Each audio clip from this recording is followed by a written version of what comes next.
भावना है तो बहुत अच्छी है, वसुधैव कुटुंबकम। और जहां ये भावना हो कि वसुधैव कुटुंबकम पूरा विश्व मेरा परिवार है, तो फिर कोई दुश्मन नहीं बसता है। जब सब भाई संबंधी निकले तो फिर सुनहु राम जय शिव धनु तोरा और सहस बाहु सम सो रिपु मोरा। ये ठीक नहीं लगेगा। अगर भाइयों के संबंध बनाना चाहते हो तो अच्छा है, स्वागत है आपका। तो फिर अन्य संबंधों को तुमको तिलांजलि देनी पड़ेगी, तभी गीत अच्छा लगेगा। और नहीं तो लोग कहेंगे कि कहने में और करने में जमीन आसमान का अंतर है? ऐसे लोगों के लिए फिर लोग कहेंगे, ये वाली चौपाई लिखी है कि पर उपदेश कुशल बहु तेरे और जे आचरहित नर न घनेर। हमसे आप कहते हैं कि ऐसा ऐसा करो, फूलों की सैया। हमारे जीवन को देखो महाराज, उसमें काफी कुछ मैंने उतारा है ये जीवन में। तुम गा रहे हो, हमने उसको चरित्र में उतारा है। राजाओं के लड़के हैं, विश्वामित्र जी गए थे पिताजी के यहाँ। पिताजी से कहा, असुर समूह सतावहि मोही मैं याचन आयऊ न पतोही। पिताजी ने कहा, उठो है राम, जाओ बेटे। कह करके बारंबार तुम्हें तो याद बुलाता है, दिवाकर चढ़ता जाता है। जागो जागो भारतवासी, लुट रही आज मथुरा काशी, लुट रहा देश का नैतिक बल, हो गया प्रदूषित गंगा जल। गुरु जी के साथ में चले आए। राजाओं का जीवन है, जिस गली से जिस चौराहे से निकलता था, पहले लोग फूल बिछाते थे, इसके बाद में चलते थे। लेकिन आज आप लोगों की सेवा में है, तो जो गा रहे उसको हमने अपने चरित्र में उतारा है। और रही बात वीरता की, तो सबका सुनायो, हम तो थोड़ा होशियारे रहे हो। हाँ, हम जानते कितने बड़े वीर हो। व्यासी, मैंने देखा है पापों से बोझिल वसुंधरा, पापों से बोझिल वसुंधरा, ये पाताल मार्ग जब खोज रखी थी, इन मानवता के वक्षस्थल पर वो दानवता जब लौट रखी थी। जिस समय खुले बाजारों में, जिस समय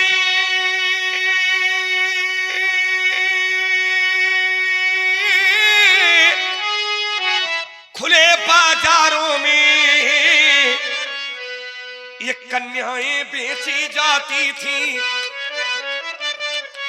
जिस समय खुले बाजारों में ये कन्याएं बेची जाती थी, अब बूढ़ी अनाथ अबला गौएं बदकों को दे दी जाती थी।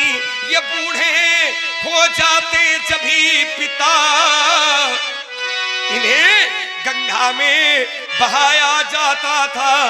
वो खेलते हुए इन बच्चों को जब चीर चलाया जाता था। जिस समय गरीबों की झोपड़ियों में आग लगाई जाती थी, और जिस समय साधुओं को जबरन मदिरा पिलवाई जाती थी, जिस समय ये सनातन धर्म ग्रंथ ये ईंधन के बदले जलते थे, और जिस समय देव प्रतिमाओं पर निशंक हथौड़े चलते थे, तब कहां गए थे परशुराम? तब नहीं सामने आए थे हाथों में लेकर धनुष बाण, ये रघुकुल नंदन आए थे। ये वही वंश है महामुनि जिसने राक्षस दल मारा है। अब पड़ गए चरण उस पत्थर पर, तो उस पत्थर को भी। राजकुमार लक्ष्मण कह रहा है, कहता है कि हर भाई जिसका संबंधी, हर नारी हो जिसकी माता, ये परशुराम जी कह रहे हैं, वो ही मानो इस वसुधा पर नर से नारायण बन जाता। तो परशुराम जी कह रहे हैं हर भाई जिसका संबंधी, हर एक मनुष्य जिसका भाई जैसा संबंधी हो, तो परशुराम जी पे शत्रुता अपने जीवन में क्यों अपना रहे हैं? देखो राजकुमार, शत्रुता मैं किसके लिए अपना रहा हूं? ऐसा नहीं कि संसार के लोगों को मैं अपना बंधु, अपना भाई नहीं मानता हूं। हमारे लिए क्या कहते हैं व्यास जी पुराण, अद्यापि चा लोकानाम हितार्थाय भृगुनंदना चरणास्तव चरणास्तपोदीप्तम मंदरस्थम यथा रविम। अद्यापिचा लोकनाम यथार्थाय। यदि संसार के लोगों को मैं अपना नहीं मानता तो लोकनाम यथार्थाय। सारे संसार के हित में परशुराम महेंद्रगिरी पर्वत पर तपस्या करता है और तपस्या का जो फल है वो परशुराम संसार के लोगों के कल्याण के लिए वितरित कर देता है। कैसे वितरित करता है? चरणास्तपोदीप्तम मंदरस्थम यथा रविम। यथा रविम, यथा माने जैसे, रविम माने सूर्य। जैसे सूर्योदय होता है तो सूर्य भगवान बिना भेदभाव के सबको प्रकाश बराबर देते हैं।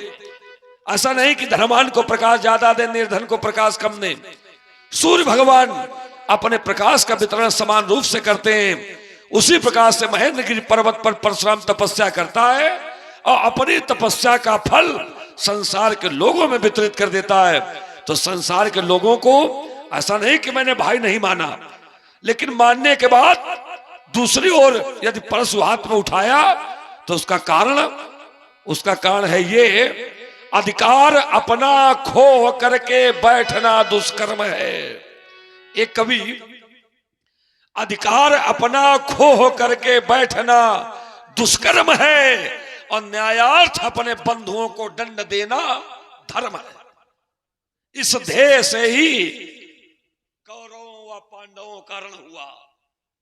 तो ऐसा नहीं है कि भाई को दंड ना दिया जाए, दंड दिया जाएगा। अगर अपराध करेगा तो दंड भी दिया जाएगा।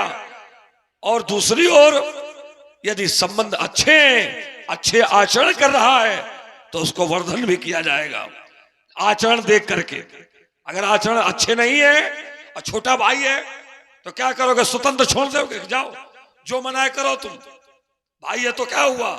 अगर आचरण अच्छे नहीं है तो उसको भी दंड देना चाहिए, कोई भी हो।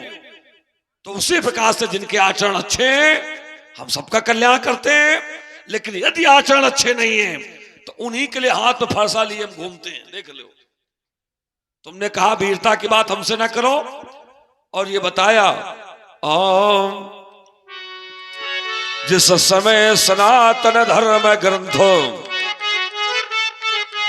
ईंधन के बदले जलते थे, जिस समय देव प्रतिमाओं पर निशंक हथौड़े चलते थे, तब कहा गए थे परशुराम।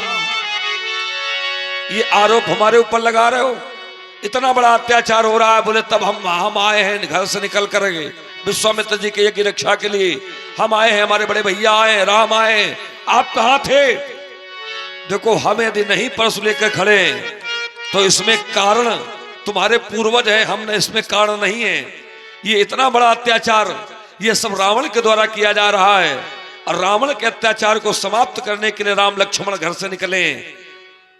मैं परशु नहीं उठा रहा हूं, इसमें कारण तुम्हारे पूर्वज राजा अरण्य का वध किया था रावण ने अयोध्या के अंदर घुस करके।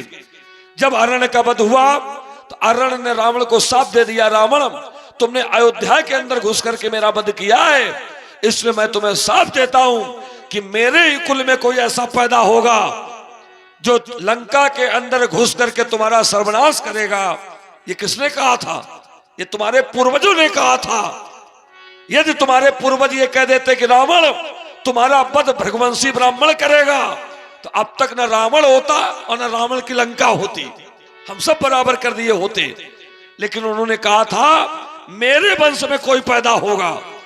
अब उनके वंश में पैदा हुए तुम, हम तो पैदा नहीं हुए। तो जिनका अधिकार है वही अपने कर्तव्य का निर्वाह करें। और इसीलिए विश्वामित्र जी तुम्हारे घर गए थे, हमारे पास नहीं आए।